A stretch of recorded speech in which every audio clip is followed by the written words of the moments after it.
Hello, আসসালামু আলাইকুম। চলে এসেছি আমার প্রাণের শহর, আমার মাতৃভূমি, আমার দেশ শরীয়তপুর। এই যে দেখতে পাচ্ছেন শরীয়তপুরের কিছু ক্লিপস নিচ্ছি। আমি ভোর সকাল ৬টা বাজে রওনা দিয়েছিলাম। আমার পিছনে দেখলেন শরীয়তপুর থানা, আর এখন দেখছেন শরীয়তপুর পুলিশ লাইনে। আমি চলে এসেছিলাম একটা বিয়ে বাড়িতে, আর বিয়ে বাড়ির গেটটা ভিডিও করে নিচ্ছি। আর কার বিয়ে, আমার ব্লগের সাথে থাকবেন। আজকে শরীয়তপুরে একজন বিশেষ নাম করা একজন লোকের বিয়ে। সে হচ্ছে আমাদের দেশের একজন বড় ডক্টর, আর উনি হচ্ছে ফাতেমা ক্লিনিকে বসে। ওনার বইয়ের গয়না আর হচ্ছে লেহেঙ্গা, আর এটা হচ্ছে কনে। আমি হচ্ছে ভিডিও করে নিচ্ছি, কারণ ভিডিও করে নেওয়ার উদ্দেশ্য আপনাদের সাথে আমার কাজের কিছু শেয়ার করতে ভালো লাগে। এই যে আমি বেসটা কমপ্লিট করে ফেললাম, তারপর আমি ব্লাশ ট্লাশ যা দেওয়ার, আমি আইলুকে চলে গেলাম। আমি আইলুক করছি, আমি লেন্সটা আগেই পরিয়ে নিয়েছি, আর তার মাঝখানে আমি নিজে নিজে একটু ভিডিও করে নিচ্ছি। আর আমি আমার এলাকাতে বউ সাজাচ্ছি, এটা তো আমার একটা, আমি অনেক বউ সাজাই আমার এলাকায়, আমার অনেক শান্তি লাগে। আমার প্রাণের শহর, আমার জন্মভূমি, আমার মাতৃভূমি, যেখানে থেকে আমি ছোটবেলা থেকে বড় হয়েছি, সেই জায়গাতে তো গেলে আমার ভালো লাগে।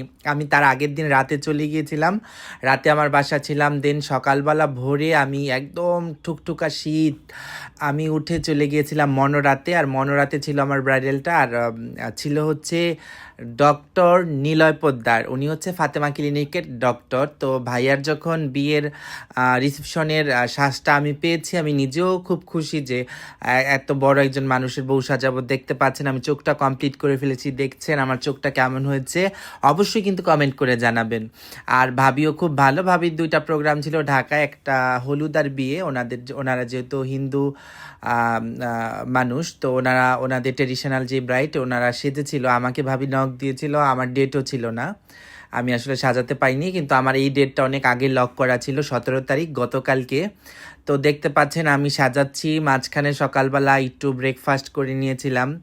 আর নিলয় দাদা অসম্ভব ভালো মানুষ, আর ভাবিও ভালো মানুষ। ভাবিও ডক্টর, উনিও মা ও শিশু ডক্টর।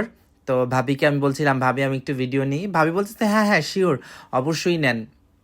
আর আমি কিন্তু অনেক দেশে যাই, আমি আমার এলাকার মানুষদেরকে অনেক পছন্দ করি। আমাকে আপনারা অনেক সাপোর্ট করবেন, ভালোবাসবেন, যেহেতু আমি আপনাদেরই ছেলে, আপনাদের বাচ্চা, আপনাদের ভাই, আপনাদের যা যা লাগি।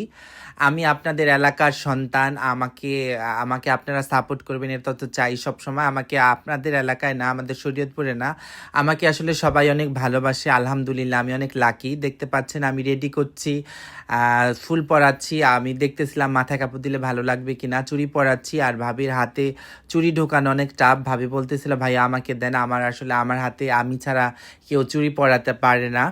অবশ্যই বলবেন আমি ট্রান্সফর্ম কেমন করেছি। আমি হচ্ছে চেষ্টা করেছি। ভাবির মেকআপ ছাড়া লুকটা কিন্তু আপনারা শুরুতে দেখেছেন। তো আপনারা যেহেতু শুরুতে দেখেছেন, তারপর আমি সাজানোর পর কেমন লাগছে, এটা হচ্ছে রিসেপশনের ব্রাইট, কেমন লাগছে সেটাও বলবেন। এটা হচ্ছে নিলয় দাদার বাসায় গিয়ে আমি সাজিয়েছিলাম, যে ডক্টর, আমি সেট করেছিলাম সব কিছু। তো এটা হচ্ছে 17 তারিখে ছিল। আমার জন্য সবাই দোয়া করবেন। আর যারা জানুয়ারিতে বুকিং নিতে চান, শরীয়তপুরের মানুষের জন্য আমার কাছে অগ্রাধিকার। যারা বুকিং নিতে চান অবশ্যই আমার ফেসবুক পেজে নক করবেন। আমার ফেসবুকে আমার পেজে আমার নাম্বার দেওয়া আছে। আমাকে যে কোনোভাবে আপনারা ম্যানেজ করতে পারবেন, আমি সবসময় অ্যাক্টিভ থাকি।